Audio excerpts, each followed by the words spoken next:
rồi càng có nhìn nó bà đi lâu đúng rồi càng có mẹ thêm bí rồi để trả lâu đi lâu trả ta đã nạp á khá mà xoay càng có bộ trẻ sự bí sẽ đi lâu trả đấy miêu miêu sự đau là đi lâu để sự bàn là đi lâu đểအဲ့ဒါတွေလုံးယုံနဲ့ကံကောင်းနိုင်သလားဒီကနေ့ခေတ်မှာတောင်မှပဲကံကောင်းခြင်းတဲ့ပုဂ္ဂိုလ်ကလက်ကောင်းတဲ့အရာတွေကိုအဆောင်အဖြစ်အသုံးပြုနေကြသေးတယ်စဉ်းစားကြည့်ရမှာဖြစ်တယ်ကံကောင်းခြင်းတို့အဆောင်ကောင်းတွေလုပ်ကြတယ်နာမည်ကြီးဖရာပထိုးတွေတွားပြီးတော့အမျိုးမျိုးဖုံဖုံလုပ်ကြတယ်ရိစိတ်တာတို့ဆုတောင်းတာတို့ပန်းလူတာတောင်းရိုးရိုးပန်းမဟုတ်ပဲနဲ့ပေရင်ဆရာညွှန်းတဲ့ပန်းမျိုးနဲ့လှူထမ်းကြတာစဉ်းစားကြည့်မယ်ဆိုလို့ရှိရင်ကံကောင်းခြင်းလို့လုပ်နေကြတာဟာဘာတွေလုပ်ကြတော့ဆိုကံကောင်းတယ်လို့ကံကောင်းလိမ့်မယ်လို့ယူဆပြီးယုံကြည်ပြီးတုံးနဲ့တူမတူတဲ့အလုပ်တွေလုပ်ကြတယ်အဲ့တော့တုံးနဲ့တူမတူဘူးဆိုရဲကံကောင်းခြင်းရဲ့အကြောင်းဟာမတူညီဘူးဖြစ်နေမတူသည့်အတွက်ကြောင့်တယောက်လုပ်တာမှားရင်နောက်တယောက်လုပ်တာမှန်အလုံးအောင်မမှန်နိုင်ဘူးဖြစ်တယ်ဘာလို့ဆိုလူတိုင်းဟာကံမကောင်းကြအဲ့တော့ဘုရားဝတ္တဝင်သူတော်စင်တွေအနေနဲ့ဒီကနေ့မြတ်စွာဘုရားဟောကြားဆုံးမတဲ့ပိဋကတ်3 သွဲနိကေ9 ပြာဓမ္မခဏပေါင်း84,000ဆိုတာမြတ်မပြေမှာထင်ရှားရှိတော့မှဖြစ်တယ်မိမိတို့ကိုယ်တိုင်လည်းဘုရားတရဏဂစ္ဆာမိဓမ္မတရဏဂစ္ဆာမိဆိုပြီးဘုရားတရားတန်ခါရဏသုံးပါးကိုစိတ်ကကိုးကွယ်နေကြတဲ့ပုဂ္ဂိုလ်တွေဖြစ်တယ်ဖြစ်ပြီးသည့်အတွက်ကြောင့်ကံကောင်းခြင်းဘာလို့ရမလဲမြတ်စွာဘုရားဘာတွေဟောထားတယ်ဆိုတာသိရှိနားလည်ဖို့အမတန်မှအရေးကြီး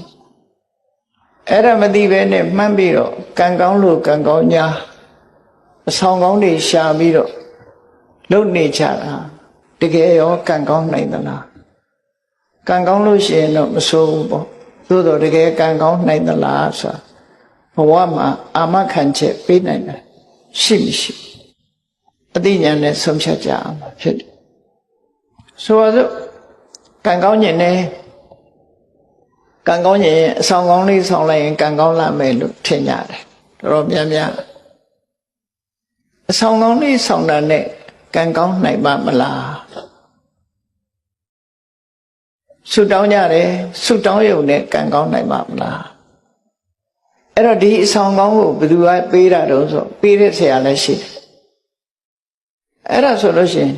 သူကရောပေးတဲ့လူကရောတကယ်ကံကောင်းနေသလားမေးဖို့လိုတယ်လေအဆောင်ကောင်းတွေပေးတဲ့ပုဂ္ဂိုလ်ကရောတကယ်ကံကောင်းသူဟုတ်ကလားနော်ဆစ်ဆရာကိုယ်တိုင်ကတည်တတ်တယ်ဆိုရင်သူကမသေးအောင်ကုနိုင်တယ်ဆိုတာဖြစ်နိုင်ပါမလားဖြစ်နိုင်ဘူးလေအဲ့တော့အဆောင်ပေးတဲ့ပုဂ္ဂိုလ်ကိုယ်တိုင်ကရောကံကောင်းနေသလားဆိုစဉ်းစားဆုတောင်းရုံနဲ့ကံကောင်းနိုင်သလားလို့ဆိုတာစဉ်းစားကြည့်မယ်ဆိုသူလည်းဆုတောင်းမှာပဲငါလည်းဆုတောင်းမှာ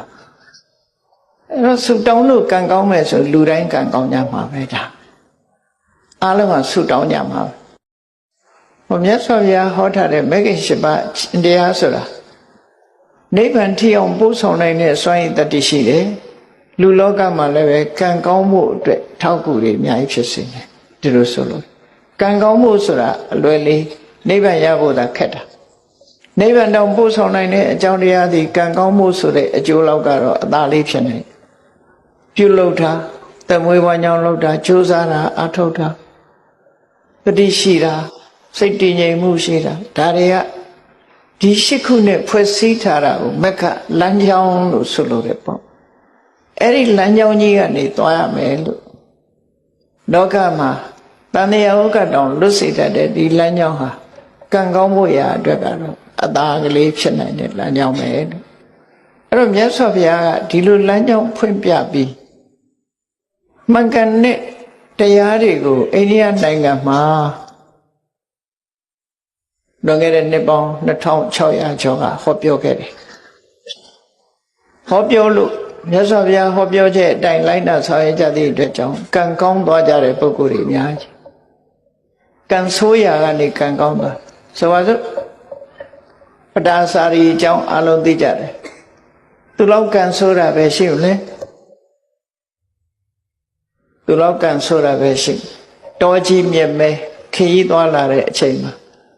လူမမဲအရွယ်သားကလေးတယောက်အာကိုရတဲ့လင်းယောက်ျားနဲ့အတူလာအဲ့ဒီမှာလမ်းမှာပဲမီးဖွားတဲ့အချိန်ကလည်းတကယ်ကိုမိုးကအကြီးကျယ်ရွာနေမိုးခိုကြမရှိဘူး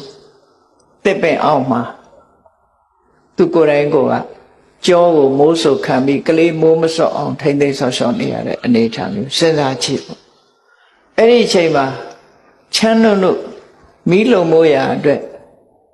ထင်း600ဖို့ဆိုမတန်ခဲနေလေထင်းချောက်သွားခွေတာမမြင်မကန်းနဲ့မဟုတ်ကထွက်ပြီးကိုက်လိုက်တဲ့အခါသေဆုံးသွားယောက်ျားသေဆုံးသွားလူမမဲကလေးလေး2ယောက်နဲ့သူ1ယောက်ထဲတော်ထဲမှာတညလုံးအဲ့ဒီကနေပြီးတော့ကလေး2ယောက်လက်ဆွဲပြီးညကရွာထားတဲ့မိုးကအလွန်ကြီးတော့ချောင်းရည်ကကြီးနေတယ်အစိရဝတီမြစ်ဆိုတာ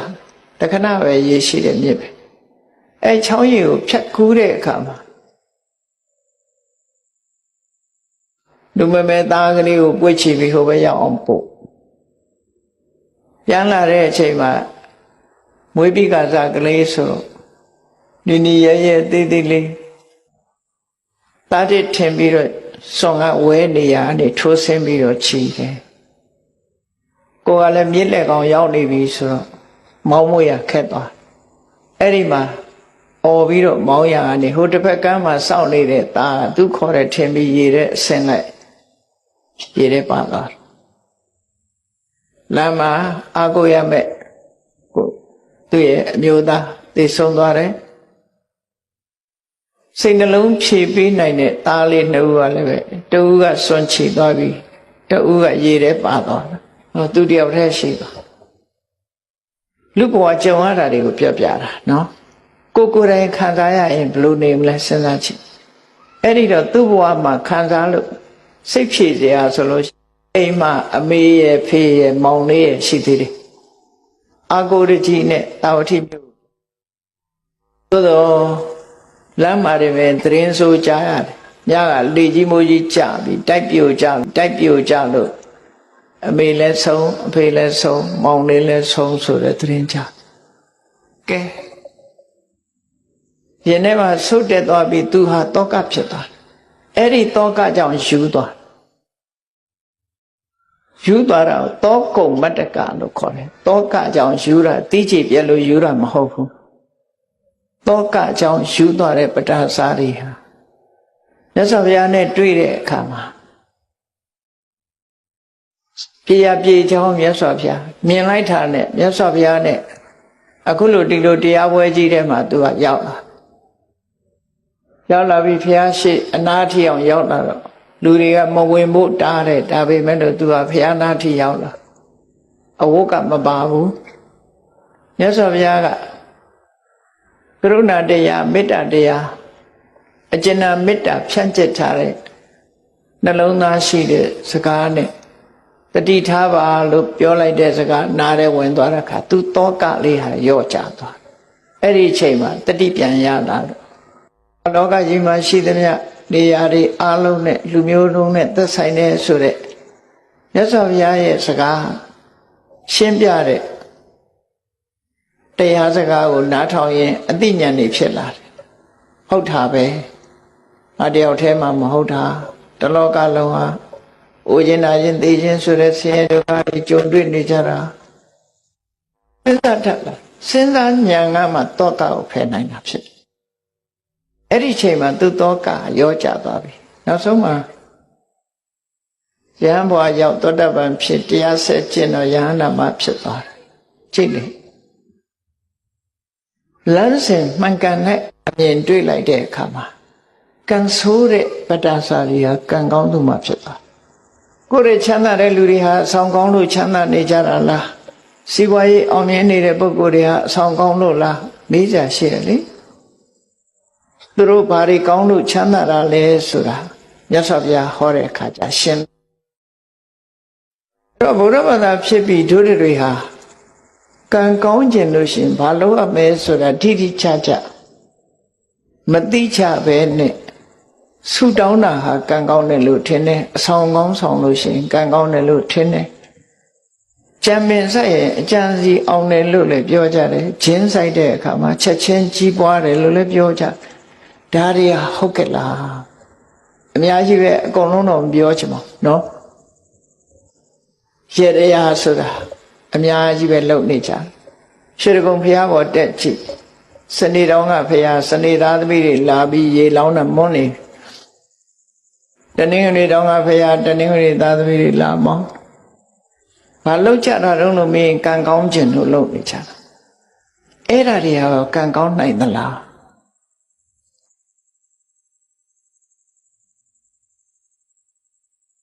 အဲ့တော့တေချာစဉ်းစားတတ်ဖို့လိုအပ်တယ်လို့ဆိုမြတ်စွာဘုရားကစဉ်းစားဖို့ပဲဟောတာတရားအဲ့တော့မြတ်စွာဘုရားဘုန်းကြီးတို့ဒီလိုဟောလိုက်လို့ဗေဒင်ဆရာတွေထိခိုက်သွားတယ်ဆိုလို့ရှိရင်ထိခိုက်အောင်ပြောတာမဟုတ်ပါဘူး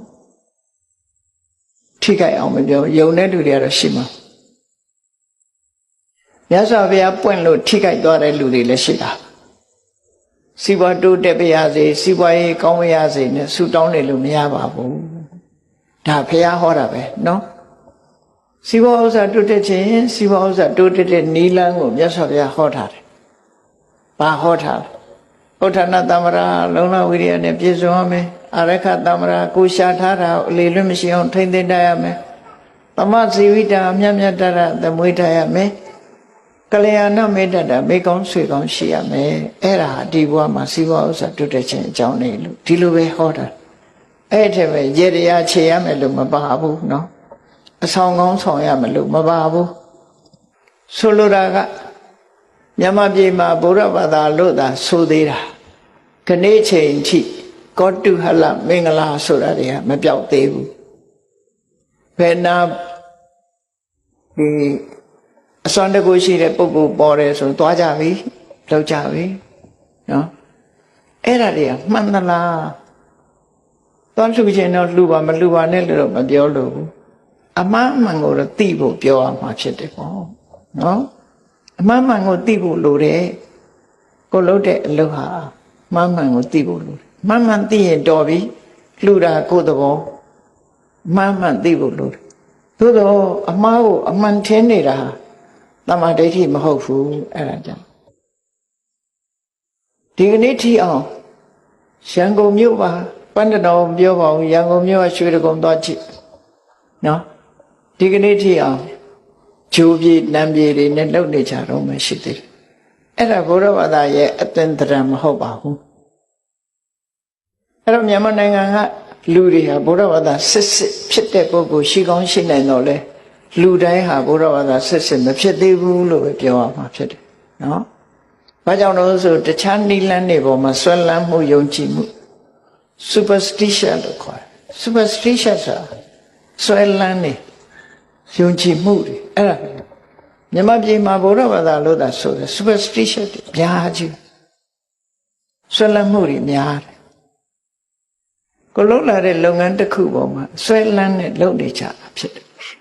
အဲ့ဒီအဆွဲလန်းကင်းသွားမှဘုရားဘာသာအစစ်ဖြစ်မှာနော်ဒါကြောင့်မို့တရားဓမ္မအဆွဲလန်းမထားပဲနဲ့ကြိုးစားအထောက်ဖို့ဒါပဲပြောချင်တာမှဒီမှာဒါကြောင့်မို့တော့ဒါတော့လမ်းစာလေးတွေဖော်ပြောတာနော်လမ်းစာလေးဖော်ပြောတာဒီကံကောင်းခြင်းလို့ရှိရင်စိတ်ထားကိုပြန်ကံကောင်းခြင်းအဆောင်ရှာရမှာအဆောင်ရှောက်ဆောင်ရမှာမဟုတ်ဒီနာကဘုရားဘာသာနိုင်ငံတနိုင်ငံဖြစ်တဲ့ဗမာတွေကခေါ်တော့ယိုရီးယားလို့ခေါ်တယ်ထိုင်းနိုင်ငံအဆောင်ကိုအလုံးကိုမမောတယ်ဗမာပြည်တဲ့ဆိုးတယ်သူကဘုန်းကြီးတို့စီတောင်ရောက်လာတယ်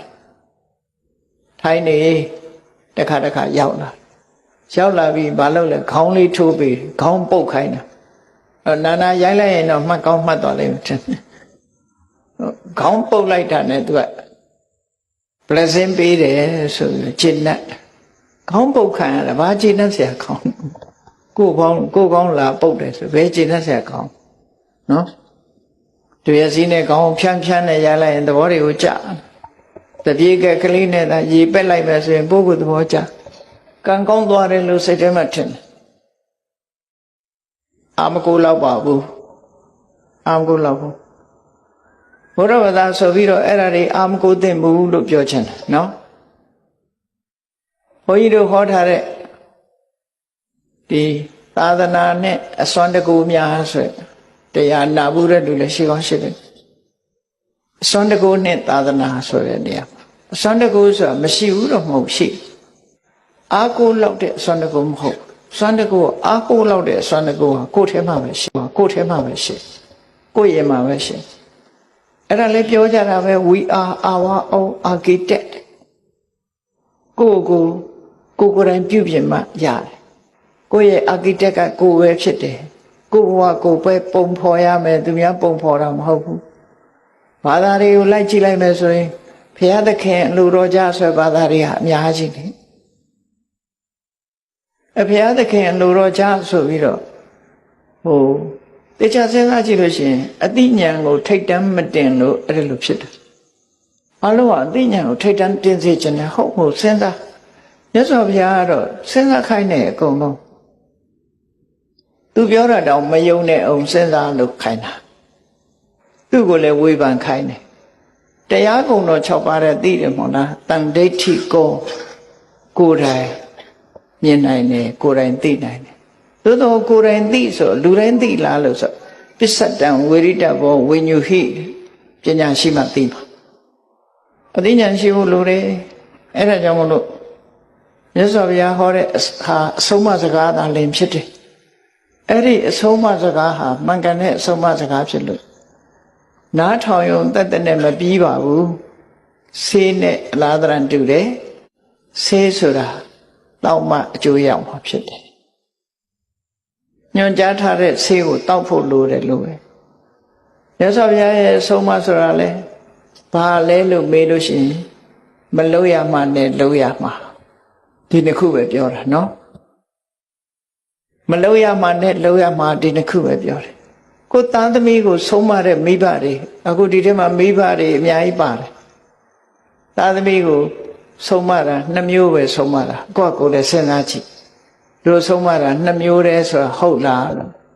ဒါမလုံးနဲ့ဒါလုံးဒီလမ်းမသွားနဲ့ဒီလမ်းသွားဒါပဲမဟုတ်လားမလုံးရမှနဲ့လုံးရမှဒီတစ်ခုပဲပြောတာပဲအချင်းချုပ်လိုက်လို့ရှိရင်မလုံးရမှနဲ့လုံးရမှဒီတစ်ခုပဲပြောမြတ်စွာဘုရားကလည်းဆုံးမတယ်ဆိုတာဒါပဲပြောတာဒါမလုံးနဲ့ဒါလုံးမလုံးရမှနဲ့လုံးရမှဒီတစ်ခုပဲပြောအဲ့ဒီနှစ်ခုသေးသေးချာချာနားလည်ပြီးတော့ကံကောင်းကျင်လို့ရှိရင်မလုံးရမှာကိုရှောင်လုံးရမှာကိုလှုပ်ဆောင်ဟောတာကံကောင်းခြင်းအကြောင်းပဲဖြစ်တယ်နော်စေရနာကောင်းလင်ကံကောင်းသည်လို့ပြောတာဟာကစေရနာတစ်ခုတည်းကိုဥတည်ပြောတာအခု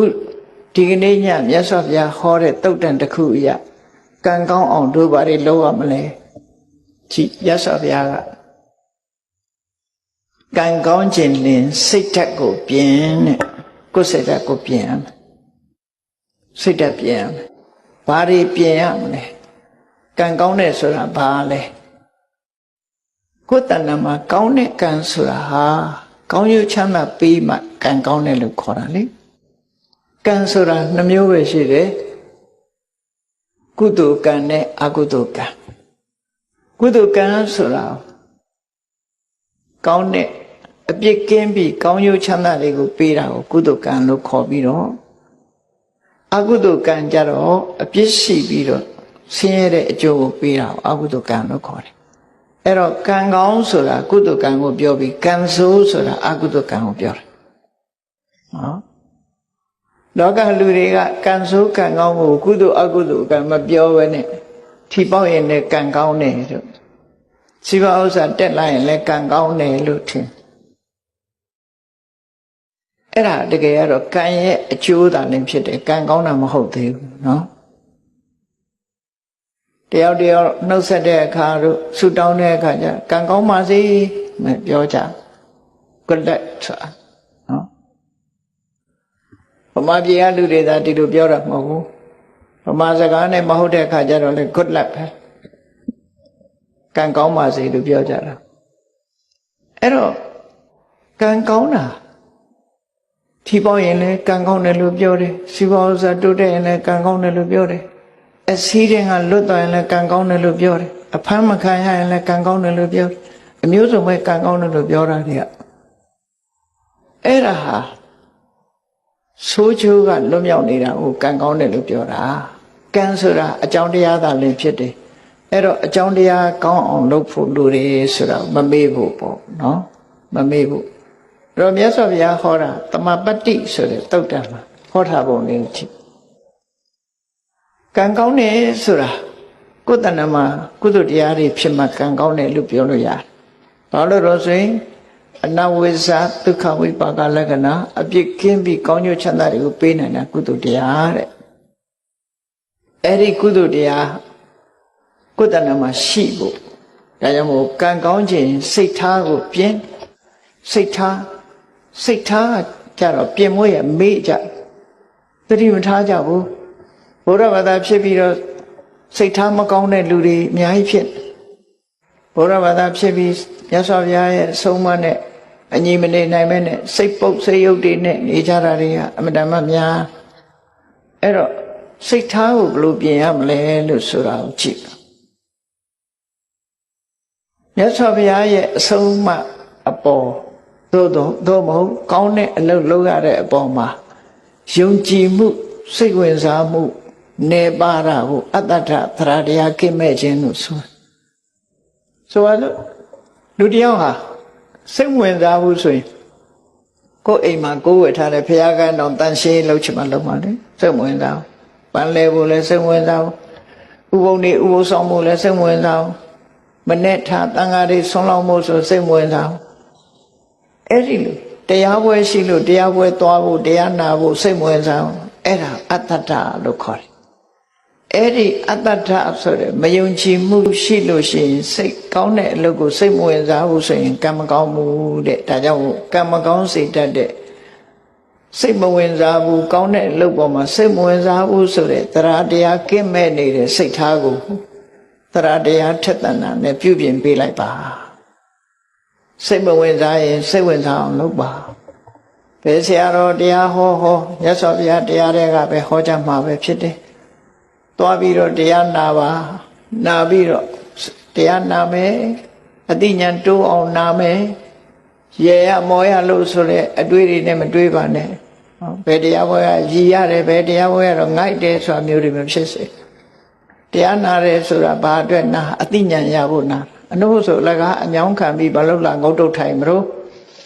အသိဉာဏ်ရမှတန်ဖိုးရှိတော့ဘောဒါကြောင့်မို့မယုံကြည်မှုဆိုတဲ့တရားတရားကင်းမဲ့တဲ့စိတ်နေသဘောတရားကိုယုံကြည်မှုဆိုတာကိုယ်စိတ်ဓာတ်နဲ့ယုံကြည်မှုဆိုတဲ့စိတ်ထားပဲရအောင်ပြုပြင်ပေးရမယ်ဒါတစ်ချက်အဟိရိကာဆိုတဲ့လောကလူတွေဟာမဟုတ်တာလုပ်ရမှာမရှက်ဘူးမဟုတ်တဲ့အလုပ်ကိုမယုံမုန်းဘူးအဲ့ဒီမဟုတ်တဲ့အလုပ်ကိုမယုံတဲ့အဟိရိကဆိုတဲ့စိတ်သဘောထားကိုပြင်လိုက်ပါမဟုတ်တာလုပ်ရမှာရှက်တယ်မဟုတ်တာလုပ်ရမှာယွန်းတယ်မကောင်းမှုအကုသိုလ်ဆိုတာလူသိမသိဒီအလုပ်ဟာငါလိုလူမလုပ်ဘူးဆိုပြီးတော့ယွန်းမုန်းတယ်ဆိုတဲ့ဟိရိစိတ်ထားမျိုးရောက်အောင်ပြင်မှာအရှက်မဲ့တဲ့စိတ်ထားမျိုးမထားပါနဲ့အရှက်ရှိတဲ့စိတ်ထားမျိုးထားပါအနုတ္တပမဟုတ်တာလုပ်ရတာမကြောက်လန့်ဘူးဖြစ်ပေါ်လာမဲ့ဒုက္ခတွေကိုခရီးမဆိုင်ဘူးဒီဘဝဒီကိုယ်ဆံဟိုဘဝဟိုကိုခံလိုက်မယ်ဆိုတဲ့အတွေးတွေနဲ့မကြောက်ဘူးမကောင်းတဲ့အလုပ်ကိုလက်ရဲဆက်ရဲလုပ်တယ်ဆိုတဲ့အနုတ္တပအိုးဖလန်ဆိုတဲ့အကောင်ဟာဖျောင်းနိုင်မီးလေးထွန်းထိုင်လှတယ်ထင်ပြီးတော့မီးတောက်ထဲကိုခုံဆင်းတတ်တယ်ခုံဆင်းလိုက်တာနဲ့တပြိုင်နက်ရှဲကနေဆိုမီးလောင်တာခံအဲ့ဒီသဘောပဲအနုတ္တပရဲ့သဘော မကြောက်ဘူးမကြောက်သည့်အတွက်ကြောင့်သက်ဆုံးသွားတယ်အေးမကောင်းမှုလုပ်ရမှာမကြောက်ဘူးပတ်ဝန်းကျင်ကိုဂရုမစိုက်ဘူး I don't care ဆိုတဲ့လူတွေပေါ့နော်ဘယ်သူမှဂရုမစိုက်ဘူးဆိုတဲ့အဲ့ဒီစိတ်ဓာတ်မျိုးကိုပတ်ဝန်းကျင်ကိုလေးစားမယ်အမေဖေးဆရာသမားရဲ့ဂုဏ်သိက္ခာကိုထိမ့်မယ်ကိုယ်ပတ်ဝန်းကျင်ကိုလူမျိုးကိုထိမ့်မယ်ဆိုတဲ့ပတ်ဝန်းကျင်ကိုလေးစားတဲ့စိတ်ဓာတ်မျိုးထားပါပြင်ရမှာဖြစ်တယ်ပေါ့မကောင်းတဲ့အလုပ်ကိုမလုပ်ဘူးနောက်တစ်ခုကဘာတော့ဆိုလူတွေမှာစိတ်ဓာတ်နှမျိုးရှိတယ်အလုပ်တစ်ခုလုပ်ချင်လုပ်မယ်ဆိုရင်အချိန်ဆွဲတယ်အပြင်းထူတယ်နော်အပြင်းထူတယ်အချိန်ဆွဲတယ်ဆိုဘယ်လိုဆွဲလဲဆိုစောပါသေးတယ်နော်စောပါသေးတယ်စောနေတဲ့အချိန်ဆိုရင်စောသေးတယ်နော်ရာသီဥတုကအေးလို့ရှိရင်လည်းရာသီဥတုကအေးတယ်အေးလွန်းနေတယ်ပူတဲ့အခါကျတော့လည်းပူလွန်းနေနောက်ကျသွားလို့ရှိရင်လည်းနောက်ကျသွားပြီစင်ကြီးလေးတွေပေးပြီးတော့လူဟာအပြင်းထူတတ်တယ်အဲ့ဒီအပြင်းထူအချိန်ဆွဲတဲ့အကျင့်ကိုစိတ်နေသဘောထားကိုဖယ်ရှားပြရမယ်ဘယ်လို့ကိုကစောစီစီရောက်အောင်လုပ်ပြီးတော့ကိုယ်လုပ်ပြီးအောင်ကြိုးစားမယ်ဆိုတဲ့လုံလဝိရိယရှိရနော်အဲ့လိုလုပ်တဲ့အခါမှာစင်ကြီးပေးတတ်တဲ့လူတွေအလူပွဲတစ်ပွဲလူတယောက်ရောက်လာတဲ့အခါမှာဝေယဝိဆလှုပ်ရှားတွေတွေ့တော့ကျွန်တော်အလှပွဲကြီးဝိုင်းလှုပ်ချင်လိုက်တာဗျာဒါပေမဲ့ထမင်းကမစားသေးလို့ဘိုက်စာလို့ဝိုင်းတော့ဝေယဝိဆတွေလှုပ်ချင်ပါတယ်ဒါပေမဲ့ဘိုက်ကစားနေသေးတယ်ဆိုအဟုတ်ထင်ပြီးသူထမင်းကျွေးကြထမင်းစားပြီးတဲ့အခါလှုပ်ရှားရှိတယ်လေအများကြီးကျုပ်လှုပ်ချင်တယ်ဗျာဒါပေမဲ့ဘိုက်ကလေးနေတယ်ခုအဲ့တော့ထမင်းစားတော့ကလည်းစားလို့အကြောင်းပြထမင်းစားပြီးပြန်တော့လည်းဘိုက်လေးလို့အကြောင်းပြမလှုပ်တာတူပဲလေအဲ့ဒါအချိန်ဆွဲခြင်းအပြင်းထူခြင်းပဲဖြစ်တယ်လောကမှာနေတဲ့ပုဂ္ဂိုလ်တွေဟာအချိန်ဆွဲခြင်းအပြင်းထူခြင်းဖြင့်ကြီးပွားတိုးတက်မှုမရနိုင်ဘူးတဲ့ဒါကြောင့်မို့ပြင်းရခြင်းအပြင်းထူခြင်းအချိန်ဆွဲခြင်းဆိုတဲ့အကျင့်ဆိုးစိတ်နေသဘောထားတွေကိုပြင်ပြီးတော့ဘာလို့နောက်မဆုတ်ပဲတက်ကြွချိုးစားအထုတ်ပဲဆိုတဲ့လုံလဝိရိယစိတ်နေသဘောထားကိုပြင်မှာအဲ့ဒါဆိုရင်ကံကောင်းလာပါလိမ့်မယ်ကံကောင်းခြင်းအဲ့ဒါလုပ်ဖို့လိုအဆောင်နေဆောင်းမနေနဲ့ဒီတိုင်းနေနော်ကံကောင်းလာလိမ့်မယ်နောက်ဆုံးအရေးကြီးဆုံးကတော့ဘာလို့ဆိုရင်စဉ်းစားဉာဏ်မရှိဘူးဆိုရင်ကံမကောင်းနိုင်ဘူးလုံးတင်တာနဲ့မလုံးတင်တာမစဉ်းစားတတ်ဘူးစီးပွားရှာတဲ့အခါမှာလည်းပဲဒီဆင်ញင်တုံတရားမရှိဘူးဆိုရင်စီးပွားဥစ္စာမဖြစ်ဘူးဆင်ញင်တုံတရားရှိအသိဉာဏ်ကျဲပြန့်စီးပွားအထုတ်မယ်ဆိုလို့ရှိရင်စီးပွားဥစ္စာဖြစ်တယ်တိုးတက်များပြားသွားတဲ့ပုဂ္ဂိုလ်ကစီးပွားဥစ္စာဒီပန္တနောမျိုးကနေပြီးတော့ကပ္ပကုလသမဂ္ဂမှာအတွင်းဝင်ချုပ်ထီအောင်ဖြစ်သွားတာဥတ္တန်ဆိုတာအလုံးသိနေကြသူဟာပြင်းထူနေလို့ဖြစ်တာလားကြိုးစားလို့ဖြစ်တာလားပညာမဲ့ရဲ့တန်းနဲ့ဖြစ်တာလားပညာရှိလို့ဖြစ်တာလားပြောကောင်းပြောကြလိုက်မယ်ဥတ္တန်ကံကောင်းတယ်လို့နော်တကယ်ကတော့ဥတ္တန်မှာအခုလို့အရေးချင်းကောင်းနေရှိလို့ဖြစ်တာဖြစ်တယ်သူဟာအပြင်းမထူဘူးပညာထက်မြက်တယ်မကောင်းတဲ့အလုပ်ကိုရှက်တယ်ဥတ္တန်ရှစ်ပုံလေးတခုပြောပြမယ်နော်ဗမာဥတ္တန်ဆိုတဲ့အထုပ္ပတိစာအုပ်ကိုပထမအင်္ဂလိပ်လိုရေးတာအင်္ဂလိပ်လိုရေးတဲ့အခါကျတော့စာရေးဆရာမကဥတ္တန်စီသွားပြတယ်စာမှုမှာသွားပြတော့ဥတ္တန်ကကြည့်ပြီးကျွန်တော်မဖတ်တော့ပါဘူးတဲ့ဘာဖြစ်လို့လဲကျွန်တော်တခုပြင်မိရင်ကျွန်တော်ပတ်သက်သွားလိမ့်မယ်ကိုထုပ္ပတိကိုလုံးတယ်လို့ဖြစ်သွားလိမ့်မယ်ကျွန်တော်တခုပြင်မိမှဆိုလို့မဖတ်တော့ပါဘူးလို့ပြောအဲ့တော့အဲ့ဒီမျိုးသမီးကဘာပြောတော့ဆိုရှင်ပြင်မိတယ်ပြင်ကြရှိလဲပြင်လိုက်ပါပေါ့ဘေးကဘယ်သူမှမသိပါဘူးရှင်ပြင်တယ်ဆိုတော့ဘယ်သူမှမသိပါဘူးလို့ကျွန်တော်သိတယ်လေတဲ့သူပြောတာအဲ့တော့သူဟာမဟုတ်တာမလုပ်ချင်ဘူးဆိုစိတ်ဓာတ်မထင်ရှားပဲဘူးလား နော်သူမပတ်သက်ချင်ဘူးဆိုတာကိုဘယ်သူမှသိမသိတာအဓိကမဟုတ်ဘူးသူပတ်သက်နေတာမလုပ်ချင်သူထုတ်ပတ်တိကိုသူရေးတယ်ဆိုတော့သူစိတ်ထဲမှာဝါကြွားတယ်လို့ထင်ကောင်းထင်မိလိမ့်မယ်တချို့ချက်တွေအကယ်၍စာရေးဆရာမကရေးထားတာမပြည့်စုံမှုဆိုရင်သူကဖြည့်လိုက်လိမ့်မယ်ဖြည့်လိုက်လို့ရှိရင်သူဖြည့်လိုက်တဲ့ဟာအမှန်မှန်ဖြစ်စေကမူသူဖြည့်လိုက်သည့်အတွက်ကြောင့်ဝါကြွားတယ်လို့ဖြစ်ခြင်းနဲ့ဖြစ်သွားအဲ့ဒါမျိုးကိုသူကိုယ်တိုင်မပတ်သက်ချင်ဘူးလို့ပြောတယ်ဘယ်သူမှသိတာမှမဟုတ်ပဲနဲ့ဆိုကျွန်တော်သိတယ်လေတဲ့ပြောတယ်တခွန်းပဲပြန်ပြောတော့ကျွန်တော်သိတယ်အဲ့ဒီထုတ်ပတိစာအုပ်ဏိဌာန်ဖတ်ဖူးရင်သိပါလိမ့်မယ်ဒီလိုရေးထားတယ်ဆိုတာနော်အဲ့တော့မြတ်စွာဘုရားဟောတဲ့တရားတော်နဲ့အညပဲမြတ်စွာဘုရားကဟောတယ်လေ